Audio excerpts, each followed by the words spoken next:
It was a dark and stormy night. Peppa and George were inside, safe and warm, or so they thought. "George, the rain is very loud tonight," whimpers softly, clutching his dinosaur. The wind howled, and the trees outside swayed like skeletal fingers. A strange feeling hung in the air. "Peppa, George, time for bed." "Mummy, I don't like this storm." "Nonsense, my little piggy. Storms are just nature's lullaby." But Mummy Pig's voice sounded different, deeper, and her eyes held an unfamiliar gleam. "Now close your eyes and dream of muddy puddles." Whispering George, "Did you hear that?" Muffled whimpers. The sound grew louder, a wet, sucking noise, as if something was moving through thick mud. Gasp softly. The mud spreads across the floor, forming grotesque, swirling patterns. It seems to pulse with a life of its own. George is now fully awake, trembling. The muddy puddles were not outside anymore. They were coming inside. Dee Dee Dinosaur, Peppa and George huddled together on Peppa's bed, which is now an island in the spreading mud. The mud is almost up to the bed frame. "We need Daddy Pig." The mud continues to rise. Strange, shadowy forms begin to emerge from its depths, vaguely resembling distorted pig faces. The puddles were alive, and they were not friendly. "Daddy Pig." The silence was more terrifying than any scream. A close-up of Peppa's face. Her usual cheerful expression is replaced by pure terror. A single tear rolls down her cheek, reflecting the green glow. Whimpering, "I want my mummy and daddy." The mud forms a large, swirling vortex in the center of the room. The distorted faces are now swirling within it, their forms becoming more defined, more menacing. The muddy puddles were calling to them.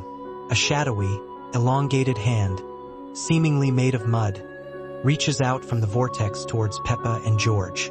Screams, a small, terrified sound. Peppa pulls George closer, shielding him. Her eyes are fixed on the approaching muddy hand. "No." The muddy hand retreats slightly, as if hesitant. The vortex continues to swirl, its green glow intensifying. But even in the darkest moments, a glimmer of hope can appear. A faint, almost imperceptible light appears from under the bedroom door, pushing back against the mud. "What's that?" The light grows stronger, revealing Daddy Pig's silhouette in the doorway. He is holding a very bright, ordinary flashlight. The mud recoils from the light. "Peppa? George? What's all this fuss about?" The mud rapidly recedes, shrinking back under the door and disappearing. The room returns to its normal, comforting appearance. The night light is on again. The light, simple and pure, banished the darkness. Mummy Pig enters, looking her normal, cheerful self. She yawns. "What's going on? Did I hear something?" Peppa and George are hugging Daddy Pig. They look relieved but still a little shaken. The room is completely normal. There was mud, Daddy, and scary faces. "Chuckles, you must have been dreaming, my little ones. Just a bad dream." The family is back in bed, sleeping peacefully. The storm outside has calmed. The moon peeks through the clouds. A tiny, almost invisible speck of sickly green mud remains under the bedroom door. Or was it? Fade to black. A faint, squelching sound is heard, then silence. The end, for now. Scary Peppa Pig episode that never made it on TV. The familiar laughter of Peppa Pig and her family echoed through the house, but a subtle chill had begun to creep into their cozy home. It started with the shadows, stretching longer and darker than usual, twisting into unsettling shapes in the corners of their eyes. Peppa noticed it first, a fleeting glimpse of something in the hallway, a figure that wasn't quite Daddy Pig, its silhouette too tall, too gaunt. She blinked, and it was gone, replaced by the comforting, if slightly snoring, form of her father. George, usually so boisterous, became unusually quiet, his eyes wide as he stared at seemingly empty spaces. Mummy Pig dismissed it as childish imagination, but even she felt a prickle of unease when the teacups rattled on their own, or when a faint, mournful whisper seemed to drift from the attic. One evening, as the family gathered for dinner, the lights flickered, plunging the room into near darkness. When they came back on, the vibrant colors of their home seemed muted, drained. The food on their plates, usually so appealing, now looked strangely unappetizing, almost gray. Daddy Pig, attempting to lighten the mood, told a silly joke, but his laughter sounded hollow, and a cold draft swept through the room, despite all windows being closed. Peppa and George huddled closer, their small hands clutching each other. The air grew heavy, thick with an unspoken presence. A faint scratching sound began, coming from within the walls, a rhythmic, insistent scrape that grew louder with each passing second. It wasn't the sound of mice. It was something larger, something with purpose. The scratching intensified, moving from the living room to the kitchen, then up the stairs. The family froze, their eyes darting nervously. Suddenly, scary Peppa Pig episode that never made it on TV. It was a perfectly ordinary Tuesday morning when Peppa and George woke up in their bedroom. The sun was shining through the curtains, and everything seemed normal. But something felt different today. As they went downstairs for breakfast, Mummy Pig was standing completely still in the kitchen, staring at the wall with an unnaturally wide smile. Her eyes seemed to follow them as they moved, but her head never turned. Daddy Pig sat reading his newspaper, but the pages were completely blank. George tugged on Peppa's dress and pointed to his dinosaur toy. The small green creature now had tiny sharp teeth that gleamed in the morning light. Its plastic eyes had turned completely black, and it seemed to be watching them. The family decided to visit Grandpa Pig's farm, but the journey felt endless. The familiar countryside looked wrong somehow. The trees were too tall, their branches reaching down like grasping fingers. When they arrived at the farm, Grandpa Pig was nowhere to be found. His house stood empty, with all the doors and windows wide open. The animals in the farmyard had gathered in a perfect circle, all facing inward, completely motionless. Peppa called out for Grandpa Pig, but her voice echoed back strangely. George began to cry, but no tears came from his eyes. They discovered that all the vegetables in Grandpa Pig's garden had grown into impossible shapes. Carrots twisted into spirals that hurt to look at, and potatoes had sprouted eyes that blinked slowly. The family tried to leave, but their car wouldn't start. The engine made sounds like distant screaming, and the radio played only static. Night began to fall, though it seemed far too early for darkness.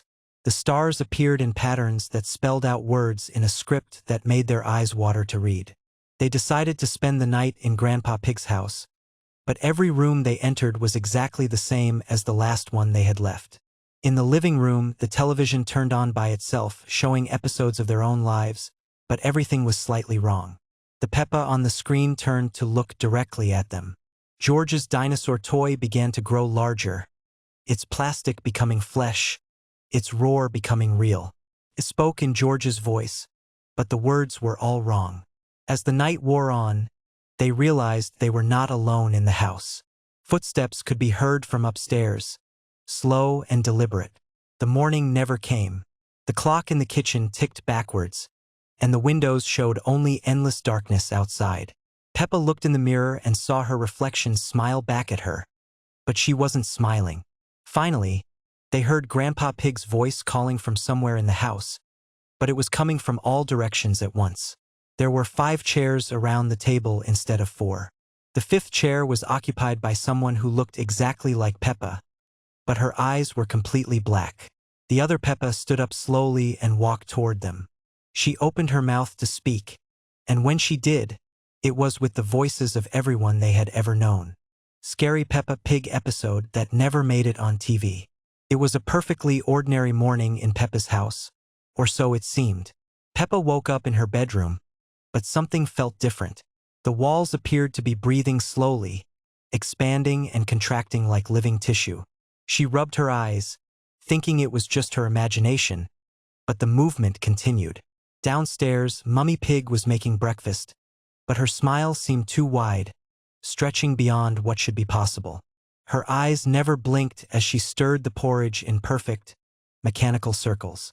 When Peppa entered the kitchen, Mummy Pig's head turned a full 180 degrees to face her, the smile never wavering. George was already at the table, But he wasn't playing with his dinosaur as usual. Instead, he sat perfectly still, staring at his bowl with unnatural intensity. When Peppa looked closer, she noticed that George's reflection in the spoon showed a completely different expression, one of pure terror, silently screaming.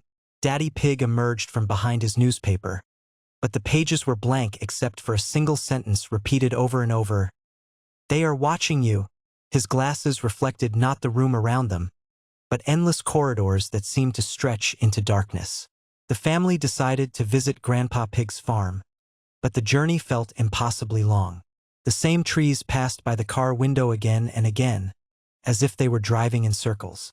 The radio played the same cheerful tune on repeat, but the melody began to distort, becoming slower and more sinister. At the farm, the animals were all facing the same direction, standing perfectly motionless. Their eyes had turned completely black, and they moved in perfect synchronization when they walked. Grandpa Pig greeted them with his usual warmth, but his shadow moved independently, waving when he was still. In the garden, Peppa found her favorite mud puddle, but the water was darker than usual, almost black. When she looked into it, instead of her own reflection, she saw countless other Peppas looking back, all with slightly different expressions of growing fear. The sky began to change color, shifting from blue to a sickly green, then to deep purple. The sun remained in the same position, but its light grew dimmer and colder. Birds flew in perfect geometric patterns, their songs replaced by an eerie humming. As evening approached, the family returned home, but the house had changed. Rooms led to different places than before, and hallways stretched longer than they should. The stairs creaked with voices whispering names that no one recognized. When bedtime came, Peppa climbed into her bed, but the ceiling above her had become transparent. Through it, she could see infinite layers of identical bedrooms, each with another Peppa lying in bed, all looking up at her. The last thing she heard before everything went dark was the sound of all the other Peppas whispering in unison. "You're not the real one." Scary Peppa Pig episode that never made it on TV. It was a quiet evening at Peppa's house when something very strange began to happen. The family had just finished dinner and were settling down to watch television. But the screen kept flickering with images that shouldn't have been there. At first, it showed normal Peppa Pig episodes, but then the characters started moving differently, their smiles becoming too wide, their eyes growing darker. Peppa noticed it first. She pointed at the television and said something was wrong, but when Mummy and Daddy Pig looked, everything appeared normal to them. The screen showed Peppa and George playing in their garden, but the Peppa on television was doing things the real Peppa hadn't done. She was digging holes in the ground, deeper and deeper, while television George watched with an expression that never changed. As the night grew darker, the television began showing places that didn't exist in their world.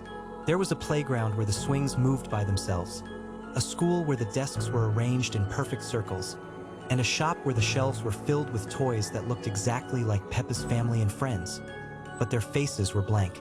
The most disturbing part came when the television showed their own house, but it was different.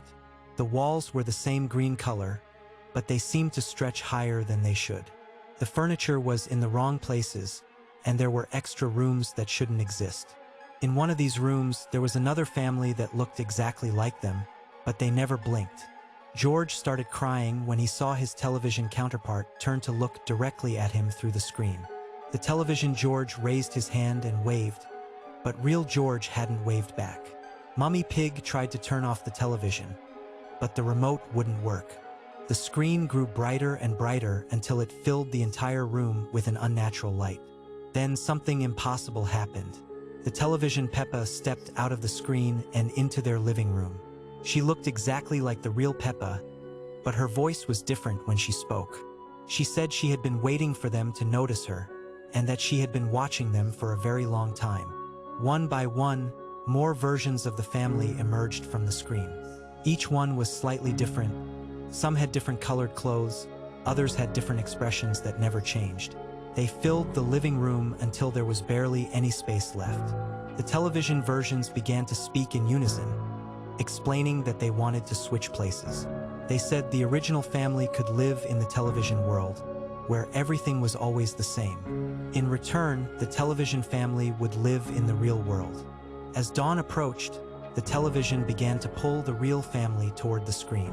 The last thing real Peppa saw before crossing over was her television self waving goodbye, settling into her place in the real world with a smile that would never fade. Peppa Pig, the toy that followed. It started on the playground. George was playing in the sand when he noticed something strange. Between the swings, under the slide, there was a toy. Old, broken. A small stuffed donkey with one ear torn off and empty eye sockets. It was dusty and a little muddy, but it looked like it had been waiting. "Look, Peppa," George picked it up. "He's sad." "Ew, he's dirty. Don't touch that," said Peppa. Someone probably threw it away. But George hugged the toy. "He's lonely." They played a little longer and then went home. George left the donkey on a bench. He didn't even look back. But that evening, when they returned home and went up to their room, the donkey was on his pillow. "George, did you bring it with you?" asked Peppa. "No, I didn't take him.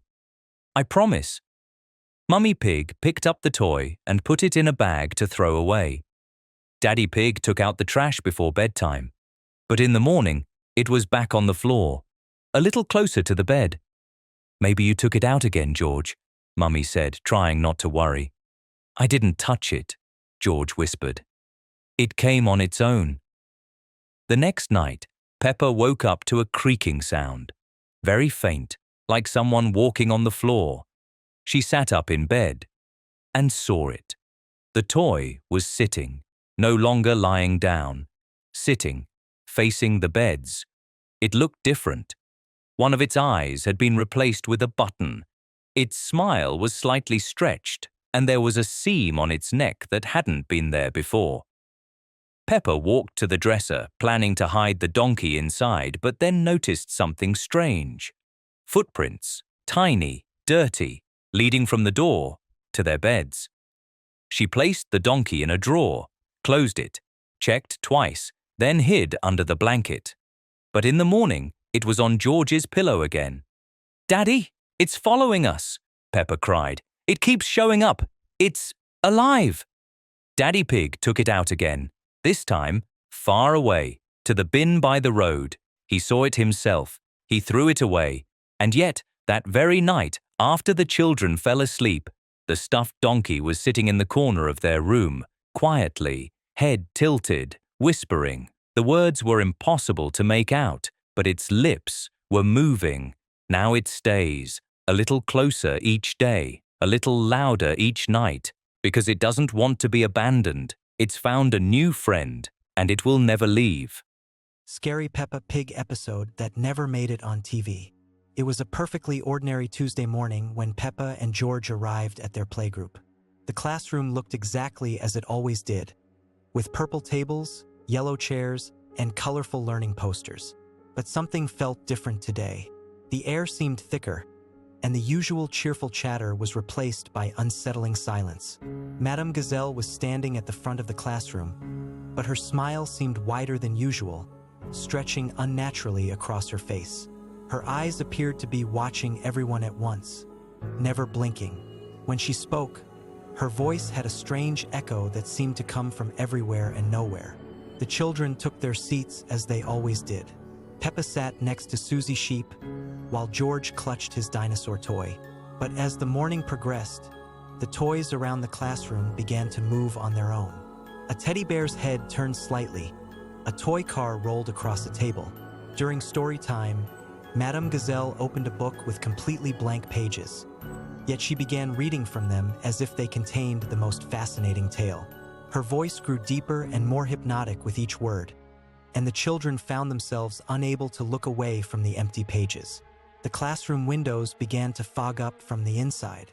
Strange shapes appeared in the condensation, handprints too small to belong to any of the children, and words written in an unknown language. The shapes would appear and disappear, always just at the edge of their vision. When it was time for outdoor play, the playground equipment had changed. The slide was now impossibly tall, stretching up into the cloudy sky. The swings moved back and forth on their own, creaking in a rhythm that sounded like a lullaby. The sandbox had turned into a perfect circle of black sand. Peppa and her friends stood at the edge of the playground, unsure whether to venture out. As they hesitated, they noticed that their shadows were moving independently of their bodies. The shadow children were playing different games, making different gestures. The sky above began to darken, though it was still mid-morning. Clouds gathered in unnatural formations, creating shapes that looked like enormous faces peering down at them. Inside the school building, they could hear footsteps in the empty corridors, slow, deliberate steps that echoed through the halls. Madame Gazelle appeared beside them without warning. Her smile was even wider now, and when she spoke, her voice seemed to come from multiple directions. She suggested they play a new game, close their eyes, and count to 100. The children agreed to play this strange game. They closed their eyes tightly and began to count together. But as they counted, they could hear the world around them changing. The sounds of the playground equipment grew louder and more distorted. When they reached 100 and opened their eyes, everything was exactly as it had always been. The slide was its normal height, the swings hung still, and the sandbox contained ordinary golden sand. But as they walked back toward the classroom, Peppa noticed something that made her stomach turn cold. In the sand beneath their feet, she could see footprints that led to places they had never actually walked, arranged in patterns that told the story of a morning that had somehow both happened and not happened at all.